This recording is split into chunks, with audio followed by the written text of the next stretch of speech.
TVT au cœur de l'information.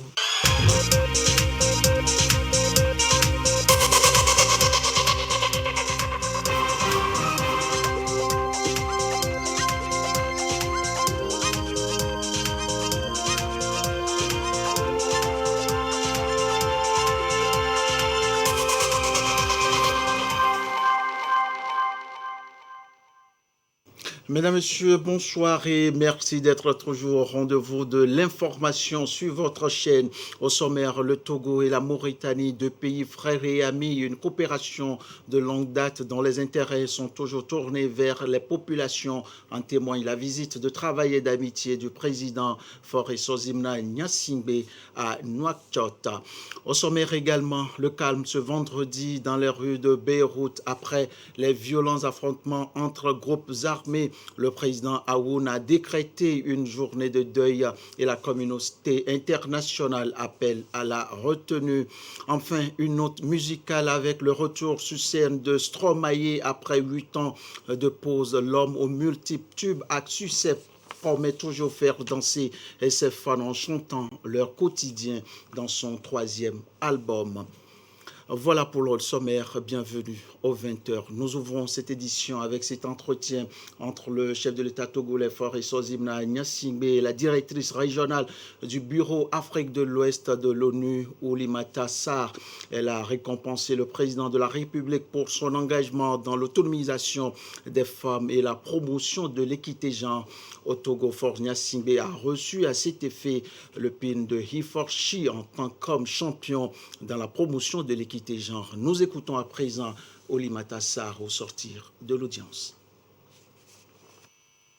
Le Togo, depuis le mois de juillet 2021, a lancé une campagne mondiale qu'on appelle le Hifoshi, le lui pour elle. C'est une campagne extrêmement importante qui permet d'identifier les hommes champions qui sont engagés pour l'autonomisation des femmes. Et aujourd'hui, le président de la République du Togo a reçu son pin de Hifoshi. C'est un homme très engagé qui a nommé des femmes à des postes de décision avec des portefeuilles très substantiels. Nous savons aussi que vous avez une dame présidente de l'Assemblée nationale. Donc aujourd'hui, en recevant son pin d'homme champion, il rejoint un groupe très prestigieux d'hommes d'État, de chefs d'État et de chefs de gouvernement qui disent « je soutiens ma femme, je soutiens ma fille, je soutiens ma sœur ».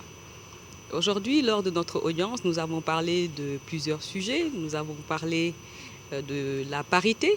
Nous sommes venus faire un plaidoyer pour que le Togo puisse augmenter la représentativité des femmes à des postes de décision. Je sais que beaucoup a été fait, mais notre rêve peut-être pour le Togo, c'est un gouvernement paritaire, pourquoi pas une Assemblée nationale paritaire.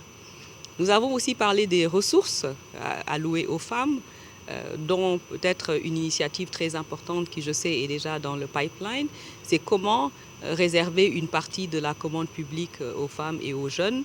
Et je pense que le gouvernement est déjà sur cette lancée-là. Nous avons trouvé une oreille très attentive auprès du président de la République et nous tenons à le féliciter pour toute son action autour de l'agenda des femmes, l'autonomisation de la femme togolaise. Nous sommes convaincus que les plans nationaux de développement en Afrique qui rêvent de taux de croissance à 2 chiffres dépendent des femmes. Nous sommes convaincus qu'il faut libérer le potentiel de la femme togolaise par rapport à ses droits, par rapport à sa représentativité et par rapport à son autonomisation, puisque nous sommes convaincus à ONU Femmes que l'émergence est une femme. Et aujourd'hui, en tout cas, nous sortons de cette audience réconfortés par l'engagement du président de la République qui porte son pin de Hifoshi, une campagne qui a été vibrante.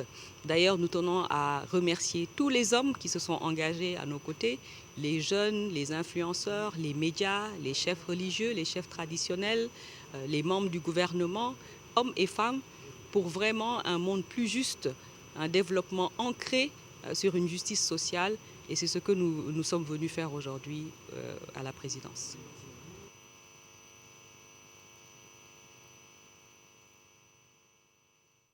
Retour sur les activités inscrites à l'agenda du chef de l'État à Nouakchott. Le président Faure Issozimna Gnassingbé et son homologue mauritanien ont fait le tour d'horizon sur la coopération, la paix, la stabilité en Afrique et dans le Sahel, la lutte contre le Covid-19 et la relance des activités économiques. Le point maintenant avec Joseph Amega.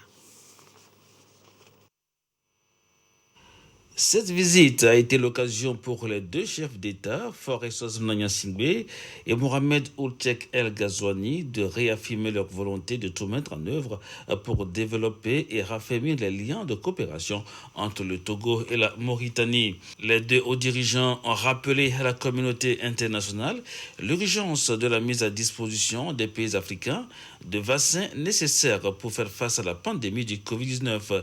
Ils ont aussi souligné la nécessité d'une annulation de la dette africaine en vue de créer les conditions propices d'une reprise économique post-Covid-19.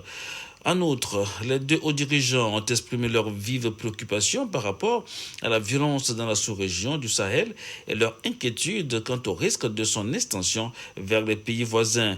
Ils ont également, par la même occasion, réaffirmé la nécessité d'un renforcement de l'engagement de la communauté internationale aux côtés du G5 Sahel dans sa lutte contre le terrorisme et l'extrémisme violent, ainsi que dans ses efforts en vue de construire un développement durable et inclusif. Les risques majeurs liés au changement climatique ont fait également l'objet d'une attention particulière des deux chefs d'État qui ont rappelé que l'Afrique, qui pourtant contribue très peu à l'émission de gaz à effet de serre, en est cependant la première victime. Le président Faure Issozimna Gnassingbé et Mohamed Ghazouani ont par la même occasion renouvelé leur ferme volonté de contribuer activement à la réalisation des engagements internationaux en matière de promotion d'énergie propre et d'atténuation des effets du changement climatique. Dans la perspective de la COP26 et du sommet des leaders mondiaux prévu à Glasgow, en Écosse, en novembre prochain, les deux présidents ont lancé un appel aux pays industrialisés afin de tout mettre en œuvre pour contribuer de façon significative à la réduction des gaz à effet de serre ainsi qu'à la promotion des énergies renouvelables. La suite de votre édition avec les notions du consommé local partagées avec les jeunes entrepreneurs togolais. L'initiative du Fonds d'appui aux initiatives économiques des jeunes ici est d'amener les promoteurs à mettre les atouts à leur côté et faire valoir leurs produits à travers des formules bien simples. Les détails dans ce compte rendu de Sandra Aziagbe. Consommer local, savourer local. Pour les entrepreneurs togolais, un défi, se positionner, se faire reconnaître davantage. À Lomé, ils se font motiver pour mieux marquer le mois d'octobre, le mois du consommé local. Certains pensent que les produits importés ont plus de qualité que les produits locaux. Mais nous leur avons démontré, par d'abord l'analyse et la certification de nos produits, que nos produits sont de bonne qualité. Il y a 5 ans, vous allez vous rendre compte, surtout quand vous visitez les vitrines des produits Made in Togo, vous allez être impressionné par la qualité de la présentation, la qualité de l'emballage de ces produits.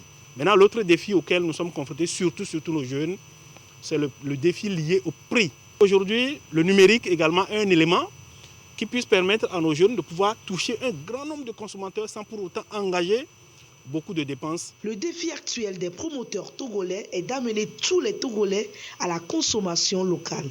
Mais ce n'est pas toujours facile. L'entrepreneuriat, c'est un métier. Quand je deviens entrepreneur, il y a un certain nombre de choses en termes de gestion comptable, par exemple, ou commerciale. Donc, on manque d'outils de gestion de ce qu'on fait. Il y a évidemment ce problème de communication. Les besoins non financiers doivent être mis en avant en termes de formation, en termes de compétences, en termes de technicité et de la maîtrise de ce qu'on fait et de ce qu'on propose. Ces vitrines sont là pour promouvoir le Made in Togo. Consommer local, ce n'est pas seulement un slogan, c'est aussi un défi économique. Suite de parcours d'un étudiant après sa formation, la problématique est une fois de plus posée dans un format où les techniques pour décrocher un emploi en lien avec sa formation de base et surtout les aptitudes à faire valoir sont partagées avec les étudiants. Le point avec Arlette Lerimpo, Immaculée Baouéaba, le commentaire, Carino Lanlo. Tous des étudiants en fin de cycle licence-master. tous bientôt sur le marché de l'emploi. À cette formation, ils sont préparés aux réalités du marché de l'emploi. La bonne gouvernance, les ressources humaines, les ressources financières et matérielles du monde de travail. Des modules qui constituent le package de la session lancée ce jeudi. Je trouve que cette formation est la bienvenue pour nous aider à travailler en équipe et pouvoir répondre aux attentes du marché du travail.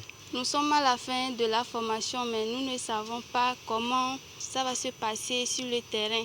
On va avoir un peu l'idée de ce qui nous attend. Selon les chiffres avancés par l'Université de Lomé, près de 15 000 jeunes formés vont être bientôt déversés sur le marché de l'emploi. Des diplômés à former aux compétences requises. On a constaté, et tout le monde le sait, que quand des étudiants sortent de l'université, des fois, ils sont un peu désemparés au moment d'entrer dans la vie active parce qu'ils ont des connaissances intellectuelles, livresques, mais il leur manque un peu d'étoffe pour entrer dans la vie active. Déjà, ils sont près de 500 diplômés à recevoir cette formation de base, des aptitudes à faire valoir dans les entreprises et autres structures d'accueil. Emploi ici, employeur, un regard maintenant sur l'engagement des femmes dans les métiers de BTP en Centrafrique. La pratique semble être nouveau. On constate plus de femmes ingénieurs des travaux. Le récit avec nos confrères de France 24. Après l'autre, la capitale centrafricaine retrouve sa fameuse coquetterie après des décennies d'instabilité politique. Comme ici à l'université, les chantiers fleurissent dans tout Bangui, exécutés et dirigés par de nouvelles mains. Si ce n'est pas au niveau ici, ça va dérégler le travail, quoi. Evodi a 23 ans à peine. Elle est l'une des rares femmes ingénieures civiles du pays. Chaque jour, elle doit faire ses preuves. Vous voyez, les garçons sous-estiment beaucoup plus les filles. Ils ne peuvent pas accepter à ce qu'une fille puisse crier là-dessus, leur donner des ordres. Ce sont des garçons, mais je suis leur supérieur. Je vais leur faire comprendre à chaque fois que voilà, c'est le travail. Il faut qu'ils se soumettent pour que le travail puisse avancer. Avancer et susciter des vocations. L'autre défi d'Evodi qui transmet à sa stagiaire le virus de la construction. Une orientation vers le bâtiment dans un pays où les opportunités se multiplient. Vu qu'on a les mêmes idées, les mêmes ambitions, donc ça me fait du bien d'aspirer auprès d'elle. C'est un domaine qui est vraiment simple si on se donne à fond, quoi. Tu fais le même pas que... Et voici celle qui leur a donné leur chance. Yachien Yu, la gérante d'une des plus grandes sociétés de BTP en Centrafrique, est responsable de ce chantier de 4 millions d'euros. Voilà, parce qu'ici, dans différents domaines, il y a des femmes excellentes. Et chez nous, en Chine, on dit que les femmes, c'est moitié du ciel, les hommes aussi, c'est moitié du ciel. Donc, on fait ensemble, voilà. À quelques pas de là, au 3e étage d'un immeuble qui bientôt en comptera 5, Léonel Baguen fixe les fers à béton. Cette ferrailleuse travaille dans le secteur du BTP depuis déjà 6 ans, ce qui lui permet de nourrir sa famille. J'ai remarqué que peu de femmes faisaient ce métier, donc j'ai décidé d'apprendre en formation. Et maintenant, je suis ouvrière qualifiée. Il faut que les femmes osent et s'arment de courage pour développer le pays. Evodi, Jennifer et Léonel, de nouvelles bâtisseuses qui font encore figure d'exception en Centrafrique, avant-dernier pays du monde en termes d'inégalité entre les sexes, selon les Nations Unies. Retour au Togo avec la célébration de la Journée mondiale de la vue. Elle a été observée à Notien, dans le Raro, par des actions concrètes sur le terrain, des moments de sensibilisation sur des vices de réfraction. Le point avec Sylvain Abdou. Des yeux bien écarquillés, mais difficiles pour cet homme de bien voir, cause de déficience visuelle. Ils sont nombreux aujourd'hui qui souffrent de la cécité, un mal qui touche petits comme adultes. Au Togo, on dénombre plus de 200 000 cas. Il faut donc renforcer les actions en matière de lutte contre la cécité. D'où la célébration cette année à Notien dans le Rao de l'édition 2021 de la Journée mondiale de la vue. Une célébration axée sur le thème « Aime tes yeux ». Aimer ses yeux, c'est quand on a un problème, on va vers les structures censées nous prodiguer des soins. Aimer ses yeux, c'est éviter un certain nombre d'actions qui peuvent nuire à nos yeux. Aimer ses yeux, c'est tout simplement prendre soin de ses yeux. La célébration de cette journée est également une occasion pour sensibiliser la population sur l'importance de la vue, mais aussi susciter l'implication effective de tous les acteurs de la santé oculaire à un engagement participatif dans la lutte contre la cécité. Au Togo, environ 15 000 personnes deviennent encore aveugles chaque année. Donc il faut faire quelque chose pour pouvoir pallier au backlog. Au jour d'aujourd'hui, nous n'opérons que 6 000 cas de cataracte. Vous voyez que nous sommes vraiment en deçà des objectifs. Et ces objectifs qui doivent être au moins 15 000 cas de cataracte opérés doivent être atteints pour que nous puissions vraiment lutter contre la cécité. À travers la célébration de cette journée, nombre d'actions vont être menées, notamment le dépistage, la correction des vices de réfraction, les séances de sensibilisation ainsi que la chirurgie de la cataracte. La suite de votre édition avec l'acte 2 du mois de consommer local, un acte patriotique pour valoriser davantage et intensifier la promotion de la consommation des biens et services locaux. En un mot, consommons produits togolais. Le récit avec Clarisse Aticlé. Le logo de la consommation locale dévoilé. Le coup d'envoi est donné à la deuxième édition du mois du consommé local. Durant tout le mois d'octobre, les biens et services produits au Togo vont connaître une plus grande visibilité. L'événement se déroule dans les 8 États membres de l'UEMOA et bénéficie du soutien de l'institution sous-régionale. Promouvoir le consommé local, c'est soutenir la compétitivité des entreprises de notre Union afin de mieux les adapter à la compétition continentale qui s'annonce. Consommer local, c'est aussi approfondir le marché de l'Union par l'accroissement du commerce intra-communautaire. Le mois du consommé local met surtout en avant l'ingéniosité des entrepreneurs togolais. Finalité, amener la population à davantage consommer les produits locaux. Pour cette deuxième édition, les actions seront menées pour rendre ces produits plus compétitifs sur le marché de la ZLECAf. Et selon le ministre du Commerce, de l'Industrie et de la Consommation locale, qui a représenté le Premier ministre à cette cérémonie de lancement, rendre ces produits concurrentiels dépendrait avant tout de leur notoriété au niveau local. La deuxième édition du mois du consommé local se propose par ailleurs de passer en revue les préoccupations et défis des acteurs de la chaîne de consommation locale, de faire un zoom sur les chaînes de valeur porteuse, d'analyser les exigences de la transformation des produits locaux dans le respect de l'éthique et des normes de qualité, les besoins en investissement, l'exploration des voies et moyens à l'effet d'apporter des solutions idoines aux préoccupations liées à une consommation locale efficiente et d'envisager des perspectives à court, moyen et long terme.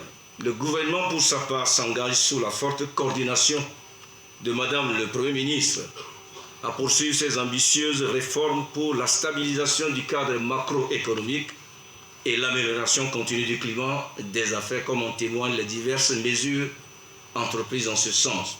Le bilan de la première édition est plutôt satisfaisant. Les autorités comptent mettre les bouchées doubles pour rendre les produits made in Togo plus présents sur les marchés et dans les rayons des supermarchés.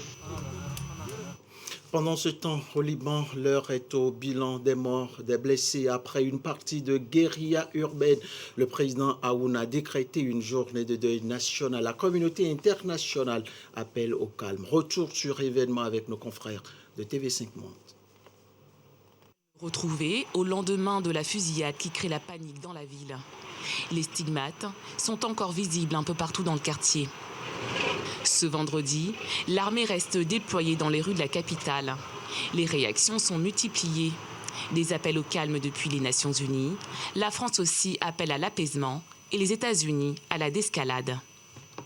Je voudrais réaffirmer que nous nous opposons à toute intimidation et menace de violence contre la justice de tout pays et nous soutenons l'indépendance de la justice au Liban. Les juges doivent être protégés de la violence, ils doivent être protégés des menaces, ils doivent être protégés de toute intimidation, y compris celle du Hezbollah.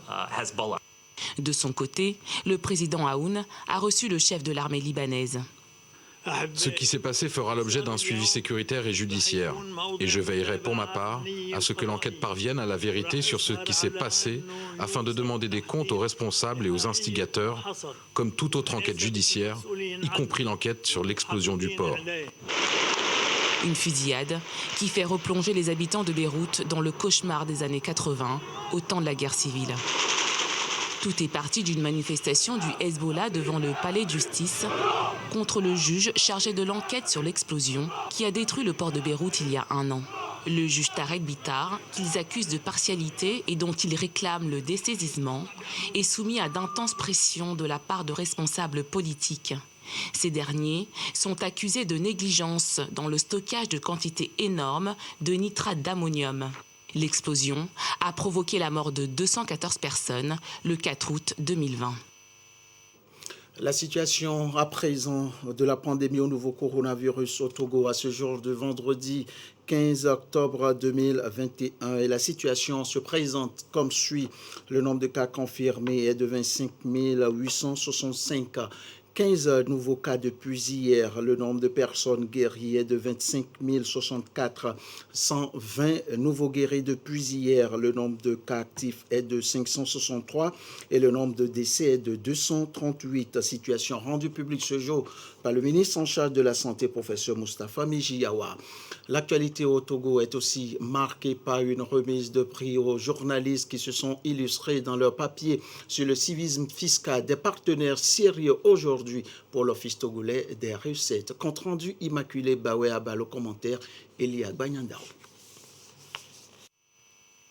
Ils sont 37, venus de la presse écrite, en ligne, radio, télévision, à participer au concours de la meilleure production médiatique sur le thème de la fiscalité.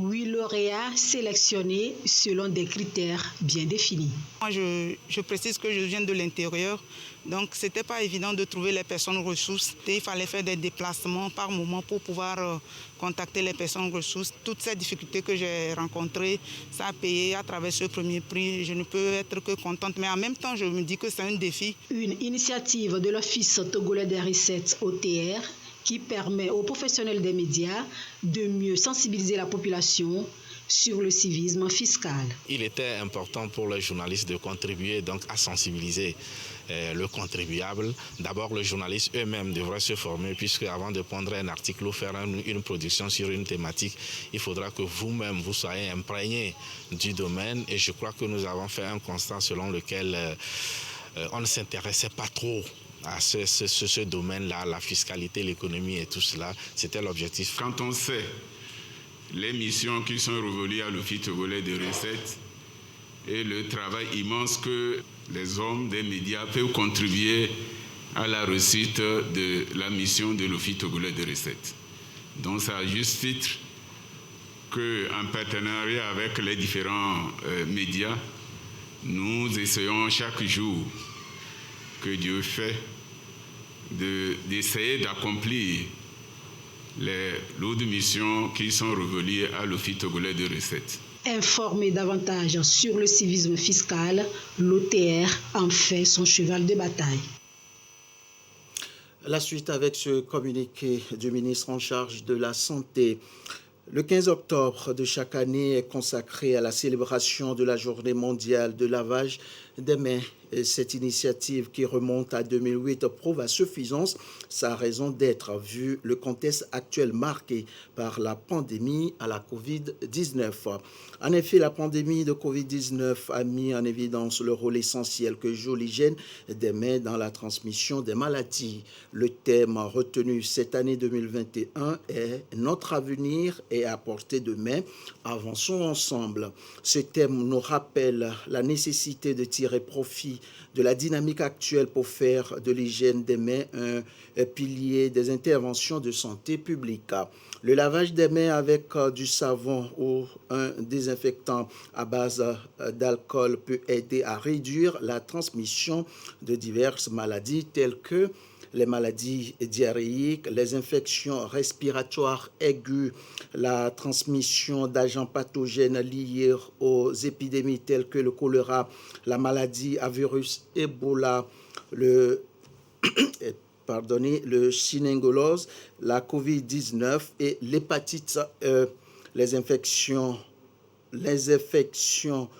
nosocomiales, les maladies tropicales négligées. Le ministère de la Santé exhorte les structures publiques, parapubliques et privées à mettre en place et à renforcer les dispositifs de lavage des mains afin de contribuer à booster hors de notre pays la COVID-19 et toutes les maladies des mains sales. Communiqué signé par le ministre en charge de la Santé, professeur Moustapha Mijiyawa.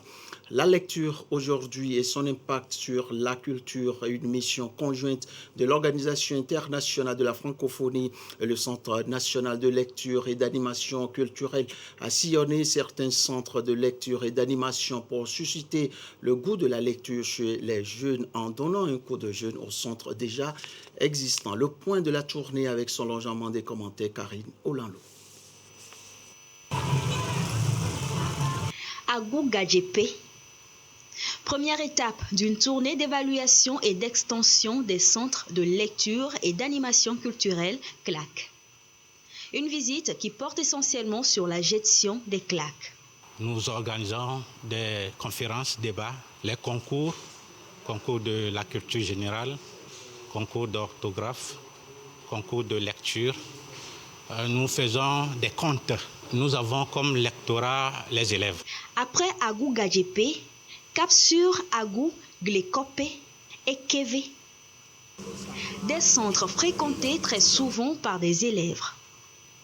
Livres, jeux, tout ce qu'il faut pour l'épanouissement de ces élèves. Et les CLAC entendent encore plus du partenaire, l'OIF. Nous avons 12 CLAC actuellement. Le gouvernement voudrait bien avoir au-delà de ça une vingtaine. Nous aurons 100 millions de biens culturels qui vont être acheminés. Que cela serve véritablement à impacter les populations dans lesquelles ces bibliothèques sont implantées. Au cœur du fonctionnement de ces centres, l'OIF partenaire technique et financier. L'organisation veut étendre ses actions à d'autres localités. Où est-ce qu'il faudrait placer ces centres? Comment est-ce qu'il faudrait les animer pour répondre aux besoins? Quelle est la nature des ouvrages qu'il faudrait avoir dans ces centres? Quels sont les jeux, par exemple, qu'il faut mettre en place pour les tout-petits? Donc, ce sont autant de questions qui doivent être considérées dans le fonctionnement quotidien d'un centre de lecture et d'animation culturelle. Depuis plus de 20 ans, l'OIF accompagne le Togo dans la création des centres de lecture et d'animation culturelle. La mission va durer 10 jours à travers l'ensemble du territoire national. Et c'est tout communiqué avant de poursuivre cette édition. Le comité d'organisation de la deuxième édition du marché international de l'artisanat du Togo, MIATO, a le regret de porter à la connaissance du public togolais, des autorités du pays, des partenaires, artisans, exposants, visiteurs, acheteurs et autres acteurs du Togo, de la sous-région d'Afrique et d'ailleurs, que pour raison de la pandémie de Covid-19 que connaît le monde entier et qui n'épargne pas le Togo, est dans le souci permanent de garantir à toutes et à tous une participation sécurisée, fructueuse et pleine de succès. Et cette manifestation foraine prévue du 29 octobre au 7 novembre 2021 sur l'esplanade du Palais des Congrès de Lomé est reportée sur la période du 23 mars au 3 avril 2022 au même lieu. Il s'excuse pour les éventuels désagréments que ce report aurait causé. Pour chacune et chacun, témoigne sa reconnaissance et sa gratitude à toutes et à tous pour l'intérêt manifeste accordé à cet événement. Tient à rassurer tous les acteurs déjà inscrits, nationaux comme étrangers, de la prise de dispositions idoines pour garantir le respect et la jouissance des droits rattachés à leur inscription et à prendre toutes les dispositions nécessaires pour une excellente réussite de cette deuxième édition du MIATO. Communiqué signé par le président du comité d'organisation Ikele Kossi à ces est dit. La note musicale maintenant pour clore cette édition. Cette note est jouée par Stromae, l'artiste aux multiples tubes à succès qui fait son comeback sur la scène musicale. L'artiste promet à ses fans des mélodies compilées déjà dans son 3e album. Reportage. Ne célèbre pas. Pour une fois, j'aimerais lever mon verre à ceux qui n'en ont pas. À ceux qui n'en ont pas. Des sonorités électroniques et cubaines, accompagnées d'un texte très engagé. Le style Stromae est imparable. Mais cette fois, avec le single Santé, le chanteur belge choisit de porter un toast à Rosa, Robert, Céline, des travailleurs précaires du quotidien qui n'ont pas toujours le cœur aux célébrations. Stromae, de son vrai nom Paul Van Haver, en poète défenseur des plus modestes. Lui qui s'est partiellement retiré de la scène musicale depuis 2015. 2 ans auparavant, son 2e album Racine Carrée explosait tous les records. 4 millions d'exemplaires vendus, plus de 6 milliards de lectures en streaming. Un disque porté par des tubes désormais planétaires comme Papa Outé. Ou encore Formidable, le récit de ses amours contrariés. S'ensuivent une tournée d'innombrables récompenses. La pression médiatique est telle que Stromae est victime d'un burn-out. Celui que l'on compare alors à Jacques Brel décide de se retirer de la musique et de se consacrer à d'autres projets. Il y a un côté belge qui fait qu'évidemment on pense à Brel quand on entend la voix de Stromae, surtout sur des morceaux comme Formidable, qui sont vraiment très breliens. Mais si c'était que ça, si c'était juste du pastiche, il n'aurait pas le succès qu'il a, surtout auprès du public très jeune. Faire danser les jeunes en chantant le quotidien sans misérabilisme, ce sont les ingrédients du succès de Stromae. L'artiste belge partira à la rencontre de ses fans l'été prochain au festival Rock en Seine. Son 3e album devrait sortir dans la foulée. Ainsi prend fin cette édition. Merci à vous qui nous avez suivis depuis Alinou à Notien dans le Haro. On se dit à très vite pour toujours vous servir avec le même plaisir et la même envie.